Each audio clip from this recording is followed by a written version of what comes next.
इंतजार। बुधवार को दिन भर कनक अपने पति के लौटने की प्रतीक्षा करती रही। घर के मुख्य द्वार पर जरा सी आहट होने पर उसकी निगाहें खुद ब खुद बाहर की ओर उठ जाती थी।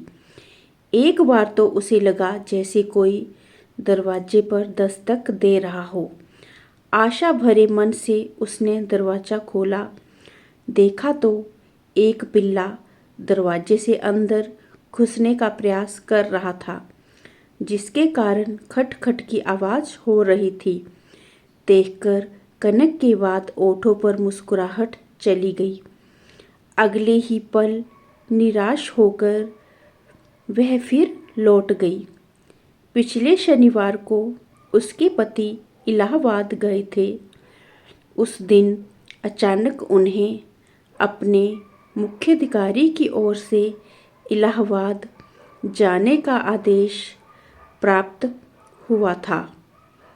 कुछ गोपनीय कागजात सुबह तक वहाँ जरूरी पहुँचाए जाने थे, इसलिए वह रात की ही गाड़ी से रवाना हो गए थे। कनक को यह बात कर गए थे कि 1-2 दिन का ही काम है।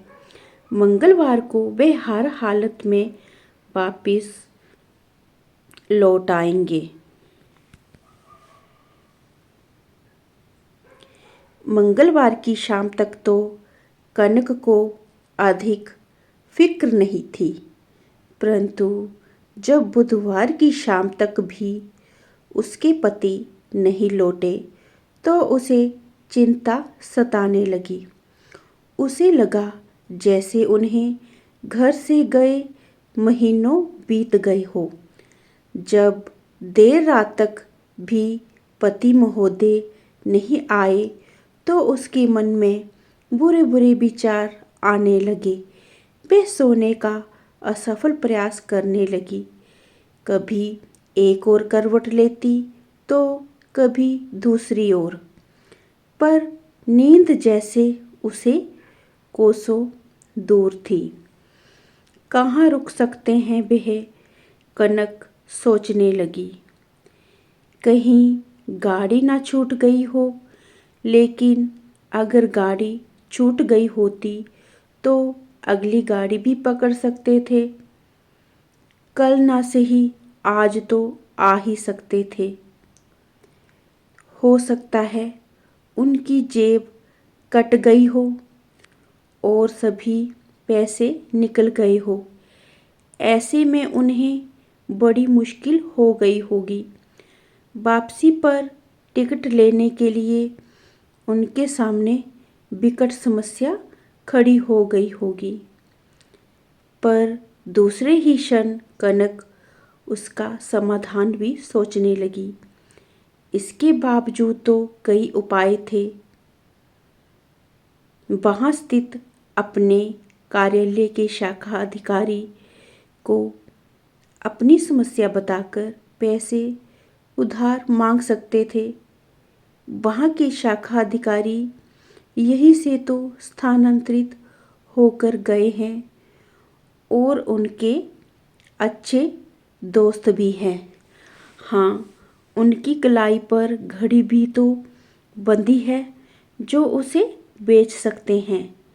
नहीं, उनकी जेब नहीं कटी होगी। अब तक ना आ सकने का कोई और भी कारण रहा होगा। हो सकता है स्टेशन पर उनका सामान चुरा लिया गया हो। तब तो बड़ी मुसीबत में फंस गए होंगे। उनके पास तो दफ्तर के बहुत सारे महत्वपूर्ण कागज थे। यदि ऐसा हो गया तो अनर्थ हो जाएगा। फिर तो उन्हें नौकरी से निकाल दिया जाएगा। अपनी नौकरी के बचाव के लिए अधिकारियों के सामने गिड़गिड़ाना पड़ेगा। कैसी भयानक स्थिति होगी वह। यह सोचकर कनक की आंखों के सामने कई प्रकार के भयानक दृश्य घूमने लगे। नौकरी छूट गई तो दर दर भटकना पड़ेगा। आजकल दूसरी नौकरी कहाँ मिलती है। हर महीने मिलने वाला वेतन एकदम बंद हो जाएगा। तनख्वाह के बिना गुजारा कैसे चलेगा। मकान का किराया कहाँ से देंगे। बच्चों की फीस, किताबें, घर का अन्य खर्च, इतना सब कुछ कट कटाकर उन्हें हर माह 35,000 रुपये तनख्वाह मिलती है। सबका सब घर के अंदर व्यय हो जाता है। लेकिन अगर यह पैसा भी मिलना बंद हो गया तो कहाँ से करेंगे ये सब खर्च।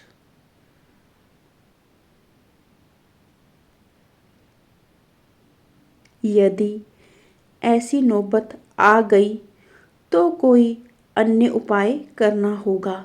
हाँ, अपने मायके से कुछ पैसे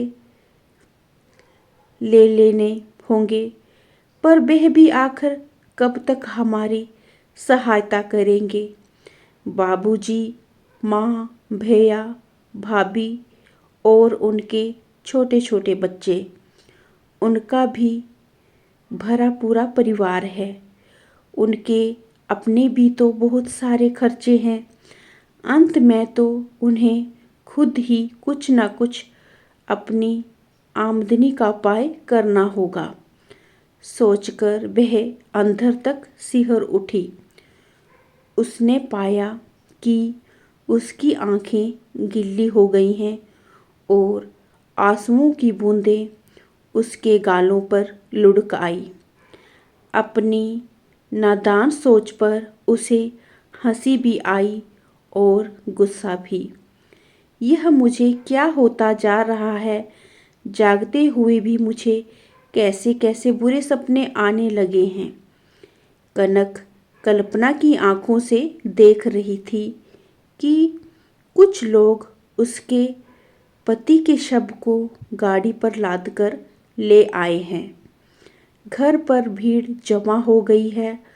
चारों ओर हंगामा मचा हुआ है। लोग उसे सहानुभूति जता रहे हैं।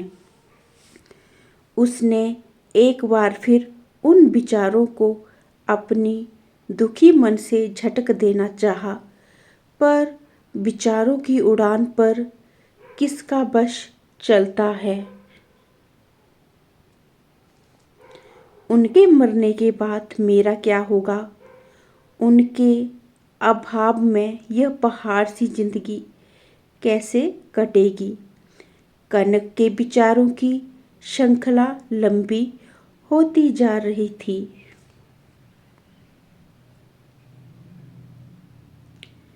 नहीं नहीं, ऐसा नहीं हो सकता। ऐसे में दूसरी शादी नहीं नहीं, किसी से शादी करूंगी मैं। इस उम्र में कौन थामेगा मेरा हाथ। क्या कोई व्यक्ति उसके दोनों बच्चों को अपनाने के लिए राजी हो जाएगा। कौन करेगा इतना त्याग। पर मैं अभी इतनी बूढ़ी तो नहीं हो गई हूँ कि कोई मुझे पसंद ना करे। 24 वर्ष की उम्र ही क्या होती है। 2 बच्चों को जन्म देने के बाद भी मैं सुंदर व अल्हड़ युवती सी दिखाई देती हूँ। उस दिन पड़ोस वाली कमला चाची कह रही थी, कनक, लगता ही नहीं तुम 2 बच्चों की माँ हो। अगर साथ में बच्चे ना हो और मांग में सिंदूर ना हो तो कोई पहचान ही नहीं सकता कि तुम विवाहिता हो। फिर एकाएक कनक को सुशील का ध्यान आया। सुशील अविवाहित है। कई बार मैंने सुशील को प्यास भरी नज़रों से अपनी ओर निहारते पाया है। वह अक्सर मेरे बनाए खाने की तारीफ किया करता है। मुझे खुद भी तो सुशील बहुत अच्छा लगता है। सुशील सुदर्शन है, सभ्य है, मनमोहक व्यक्तित्व वाला है। वह उनका दोस्त भी है, यहाँ घर पर आता जाता रहता है। मैं किसी के माध्यम से उसके दिल को टोहने का प्रयास करूंगी। यदि वह मान गया तो उसके साथ ही मेरा जीवन खूब सुखमय रहेगा।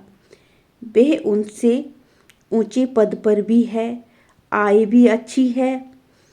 उसके पास कार, बंगला सब कुछ है।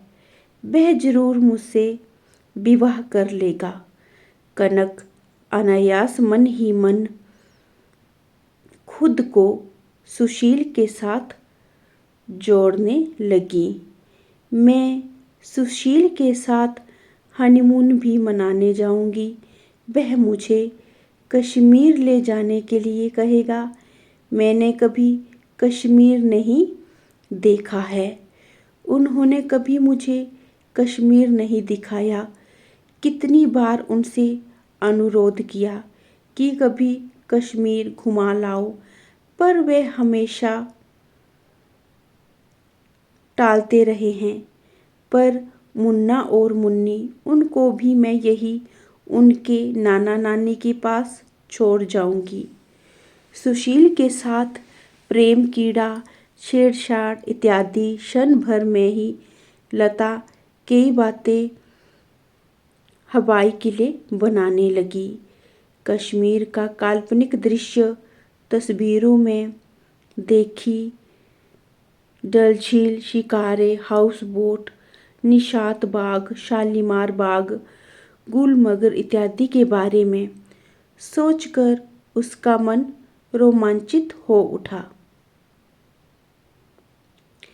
एकाएक उसकी निद्रा भंग हो गई।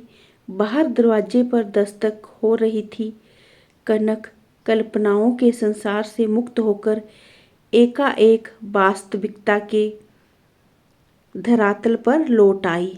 अपने उटपटांग विचारों से को स्मरण कर वह गलानी से भर गई।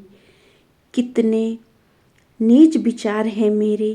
क्या मैं इतना गिर गई हूँ? क्या इतनी ही प्रतिव्रता हूँ मैं? कनक को लगा जैसे अभी अभी उसने कोई भयंकर सपना देखा हो। बाहर कोई अब भी दरवाजा खटखटा रहा था। हो सकता है, कनक सोचती हुई उठी और दरवाजा खोला। देखा तो उसके पति ब्रीफकेस हाथ में लिए सामने खड़े मुस्कुरा रहे थे। वह दौड़कर उनसे लिपट गई। प्रसन्नता के मारे उसकी आंखों से आंसुओं की धारा बहने लगी। दोस्तों, हमारी यह कहानी कैसी लगी कमेंट करके ज़रूर बताना।